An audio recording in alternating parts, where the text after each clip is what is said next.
एक कलेक्टर साहब छुट्टी पर अपने घर आए हुए थे। सादे कपड़ों में वे एक ऑटो रिक्शा में बैठकर कहीं जा रहे थे। रास्ते में एक चेक पोस्ट पर पुलिस ने ऑटो रिक्शा को रोक लिया। पुलिसकर्मियों ने ऑटो चालक से कागजात की मांग की और कमी निकालते हुए रिश्वत की मांग शुरू कर दी। पुलिस वाले ने कहा, तुम्हारे वाहन का इंश्योरेंस नहीं है, पॉल्यूशन सर्टिफिकेट नहीं है, चालान तो कटेगा ही। ऑटो चालक हाथ जोड़कर बोला, साहब, मुझसे गलती हो गई, कागज मेरे पास हैं लेकिन घर पर छूट गए हैं, मैं कल दिखा दूंगा, कृपया माफ कर दीजिए। पुलिसकर्मी ने सख्ती से कहा, नहीं, चालान तो कटेगा। हां, अगर चालान नहीं कटवाना चाहते तो 1000 रुपये दे दो। यह सुनकर कलेक्टर साहब चुपचाप पूरी घटना देख रहे थे। ऑटो रिक्शा वाला विनम्रता से कहता है, साहब, अभी तो मैं घर से निकला हूं, दिन की शुरुआत ही हुई है, मेरे पास पैसे नहीं हैं। अभी तक मैंने सिर्फ 100 रुपये ही कमाया है, मैं आपको कहां से पैसा दूं? पुलिसकर्मी तंज कसते हुए जवाब देता है, तुमने कल तो कमाया होगा, वो पैसा कहां गया? उन्हीं पैसों में से दे दो।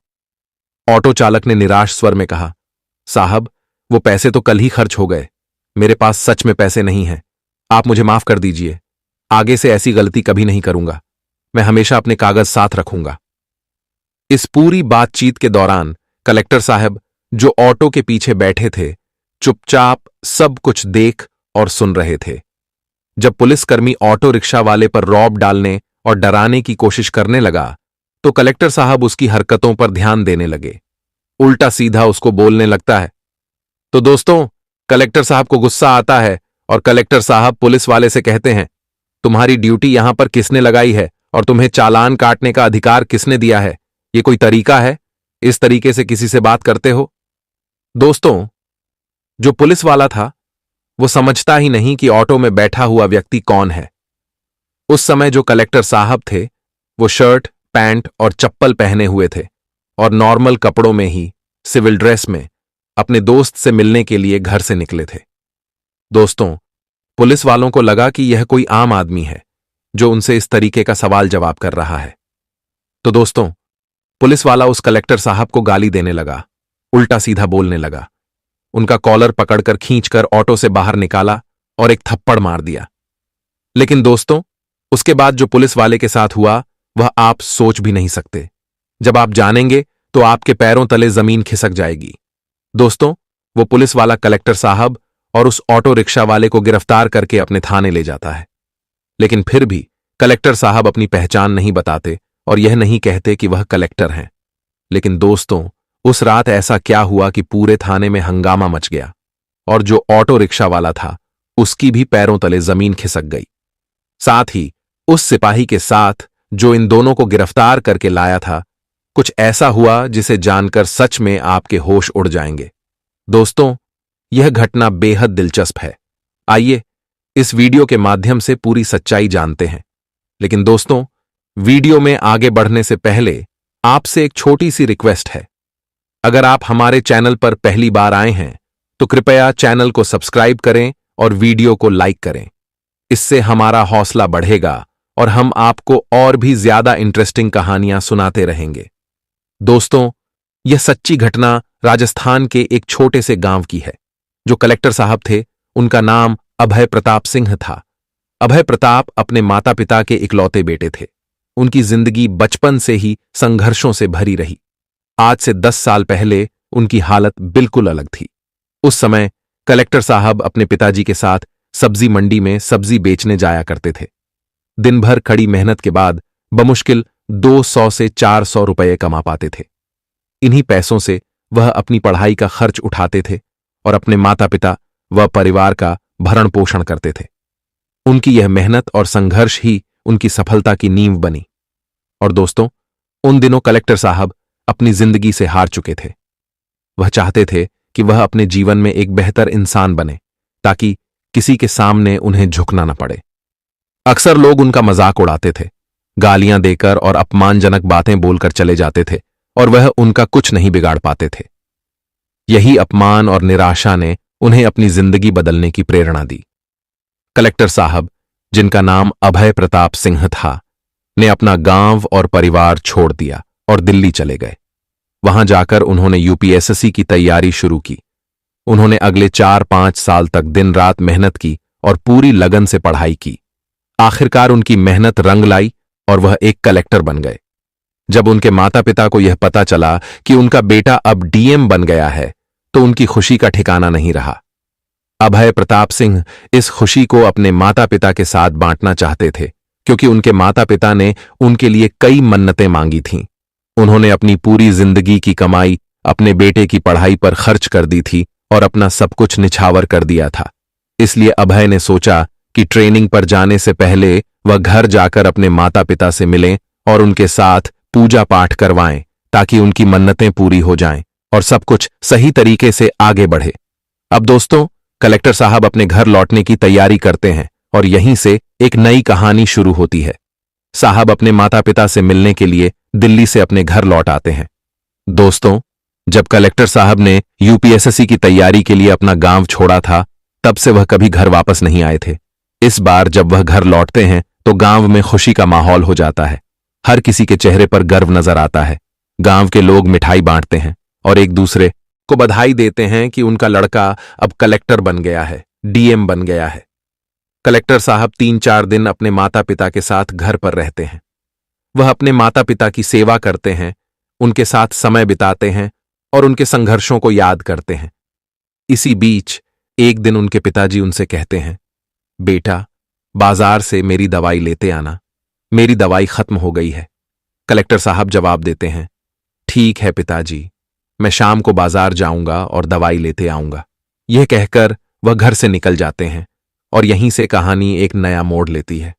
और दोस्तों, उस समय कलेक्टर साहब के पास अपनी खुद की गाड़ी नहीं थी, क्योंकि उनकी नई नई ज्वाइनिंग हुई थी और दिल्ली में पढ़ाई के दौरान भी उनके पास कोई निजी गाड़ी नहीं थी। उनके पिताजी भी मेहनत मजदूरी करने वाले इंसान थे, इसलिए गाड़ी की कोई जरूरत नहीं समझते थे। कलेक्टर साहब घर से पैदल ही निकल जाते हैं और गांव के रास्ते से गुजरते हुए जा रहे होते हैं। तभी बीच रास्ते में उनके एक पुराने मित्र का फोन आता है। यह मित्र पहले उसी गांव में रहता था और कलेक्टर साहब का पड़ोसी भी था, लेकिन उसके पिताजी सरकारी नौकरी में थे, इसलिए उन्होंने शहर में जमीन खरीदकर वहां घर बना लिया और पूरे परिवार के साथ शहर में शिफ्ट हो गए। मित्र से बात करते हुए कलेक्टर साहब उसे मिलने की इच्छा जाहिर करते हैं। उनका मित्र कहता है, ठीक है, तुम मेरे घर आ जाओ, यहीं बैठकर मुलाकात कर लेंगे और आराम से बातचीत करेंगे। वह यह भी बताता है कि उसने अपनी मम्मी को बताया है कि तुम कलेक्टर बन गए हो। यह सुनकर उसकी मम्मी भी बहुत खुश हो गईं और कहने लगीं, उसे घर बुलाओ, मैं भी उससे मिलना चाहती हूं। यह सुनकर कलेक्टर साहब सहमत हो जाते हैं और अपने मित्र के घर जाने का फैसला करते हैं। लेकिन दोस्तों, वह नहीं जानते थे कि यह मुलाकात उनकी जिंदगी को एक नया मोड़ देने वाली थी। अब दोस्तों, कलेक्टर साहब अपने मित्र से कहते हैं, ठीक है, थोड़ा समय लगेगा, मेरे पास गाड़ी नहीं है, ऑटो से आ रहा हूं, थोड़ा इंतजार करो, मैं थोड़ी देर में तुम्हारे घर पहुंच जाऊंगा। इसके बाद कलेक्टर साहब अपने गांव से थोड़ा आगे बढ़ते हैं और रास्ते में उन्हें एक ऑटो रिक्शा वाला मिल जाता है। वह ऑटो में बैठ जाते हैं और गांव से शहर की तरफ जाने लगते हैं। दोस्तों, उस समय कलेक्टर साहब पूरी तरह सिविल ड्रेस में थे। उन्होंने सिर्फ शर्ट, पैंट और साधारण चप्पल पहन रखी थी, क्योंकि वह तो बस बाजार जाकर अपने पिताजी के लिए दवाई लेने निकले थे। लेकिन बीच रास्ते में उनके मित्र का फोन आ जाने से उन्होंने सोचा कि जब शहर जा ही रहे हैं तो उससे भी मिल लेते हैं। कलेक्टर साहब सोचते हैं, मित्र है, उससे मिलने में कैसी औपचारिकता, कपड़े भले साधारण हों, क्या फर्क पड़ता है। वैसे भी दोस्तों, चाहे इंसान कितना ही बड़ा आदमी क्यों न बन जाए, जब वह अपने गांव और घर पर होता है तो उसे साधारण कपड़ों और चप्पल में ही सुकून और अपनापन महसूस होता है। उसी सादगी में असली खुशी होती है। तभी ऑटो रिक्शा शहर की ओर बढ़ रहा होता है, लेकिन दोस्तों, इसी सफर के दौरान कुछ ऐसा होता है जिससे कहानी अचानक एक रोमांचक मोड़ लेती है। बीच रास्ते में ऑटो रिक्शा वाला अचानक ऑटो रोक देता है और कलेक्टर साहब से कहता है, भैया, थोड़ी देर रुकना पड़ेगा, आगे चेक पोस्ट है, वहां चेकिंग हो रही है। अगर मैं अभी जाऊंगा तो ये लोग मुझे पकड़ लेंगे और फालतू में पैसा मांगेंगे। कलेक्टर साहब हैरान होकर पूछते हैं, अरे ऐसा क्यों, तुम्हारे पास कागज तो सब सही है ना? ऑटो वाला जवाब देता है, हां भैया, मेरे पास कागज पूरे हैं, सब कुछ ठीक है, लेकिन फिर भी ये लोग बिना वजह चालान काट देते हैं, कोई ना कोई कमी निकाल लेते हैं और जबरन पैसे ले लेते हैं। यह सुनकर कलेक्टर साहब नाराज होते हैं और कहते हैं, अच्छा ठीक है, चलो मैं देखता हूं कि वो लोग कैसे तुम्हें रोकते हैं और तुमसे पैसे मांगते हैं। लेकिन ऑटो वाला डरते हुए कहता है, नहीं भैया, ऐसा मत करो, मैं कई बार पकड़ा गया हूं, ये लोग मेरी कोई बात नहीं सुनते हैं, उल्टा मुझे डरा धमका कर पैसे वसूल लेते हैं। कलेक्टर साहब थोड़ी देर सोचते हैं, लेकिन फिर कहते हैं, डरो मत, मैं तुम्हारे साथ हूं, चलो आगे बढ़ते हैं, अगर कुछ होगा तो मैं संभाल लूंगा।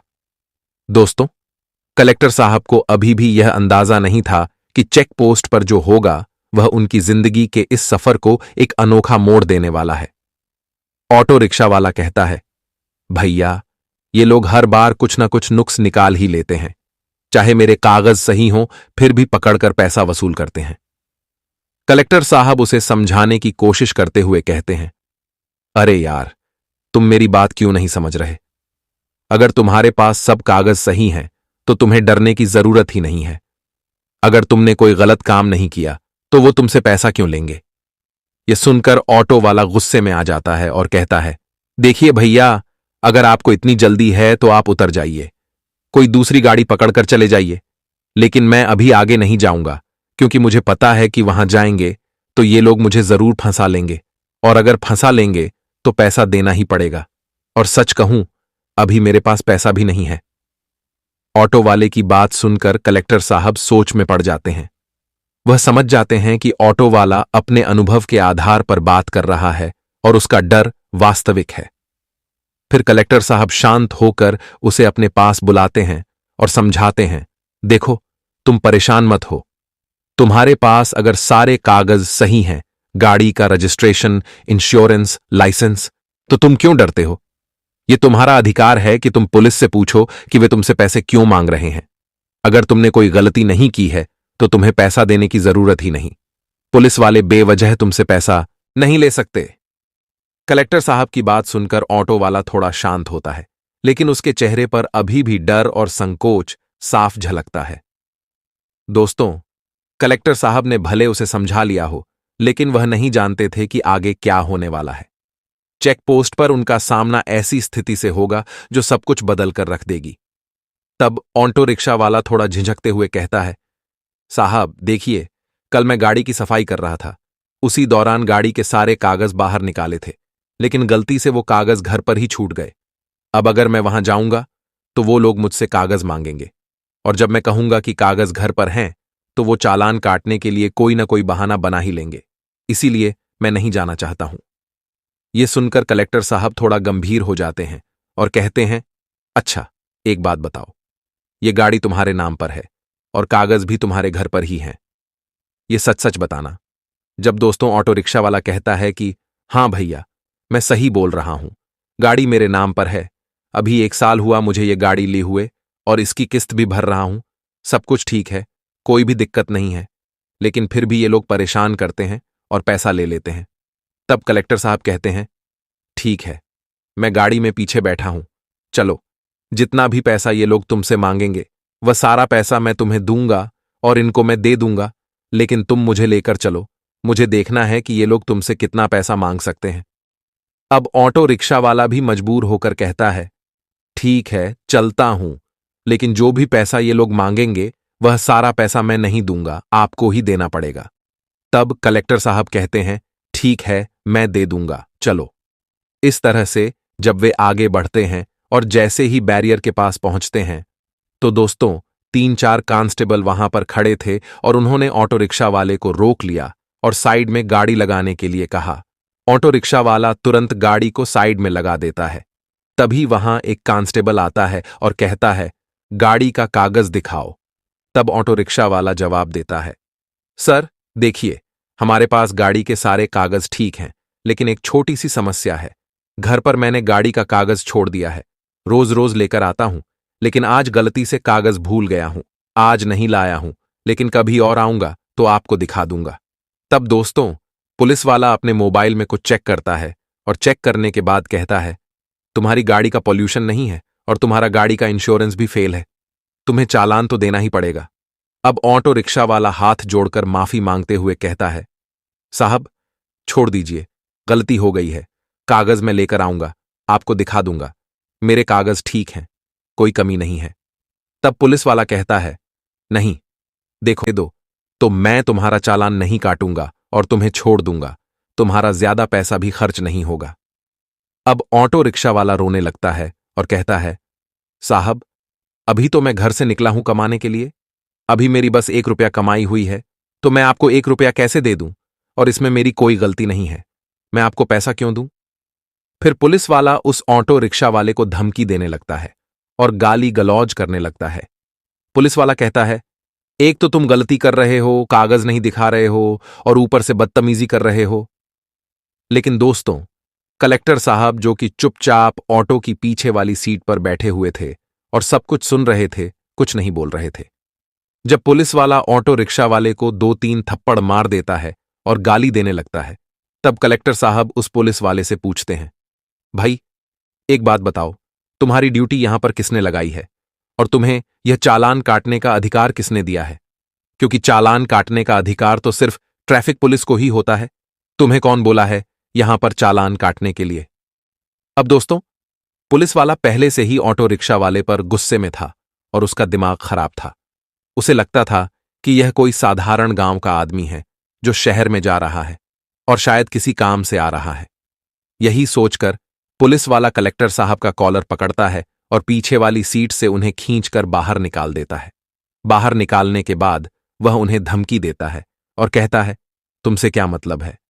तुमको जो काम करना है, जहां जाना है, जाओ, अपना काम करो। मैं इससे बात कर रहा हूं, बीच में बोलने की तुम्हें क्या जरूरत है? तब कलेक्टर साहब कहते हैं, अगर तुम्हें वर्दी मिल गई है तो इसका मतलब यह नहीं कि तुम जो चाहो वो करोगे। जिसको मारने का मन करेगा उसे मार दोगे और जिससे पैसा वसूलने का मन करेगा उससे वसूल लोगे। यही वर्दी का मतलब है। ये सब सुनकर पुलिस वाले को बहुत गुस्सा आ जाता है और वह कलेक्टर साहब को गिरफ्तार कर लेता है। वह कहता है, चलो यहां पर तुमको नहीं समझाऊं तो तुम्हें थाने पर लेकर समझाता हूं। अब कलेक्टर साहब भी चुप रहते हुए कहते हैं, ठीक है, चलो मैं भी तुम्हारे साथ थाने पर चलता हूं और देखता हूं कि वहां तुम मुझे क्या समझाओ। मैं भी यही चाहता हूं। इसके बाद पुलिस वाला ऑटो रिक्शा वाले चालक और कलेक्टर साहब दोनों को गिरफ्तार कर लेता है। वे दोनों पुलिस स्टेशन पहुंचते हैं, लेकिन जैसे ही कलेक्टर साहब पुलिस स्टेशन पर पहुंचते हैं, एक सिपाही उन्हें पहचान लेता है।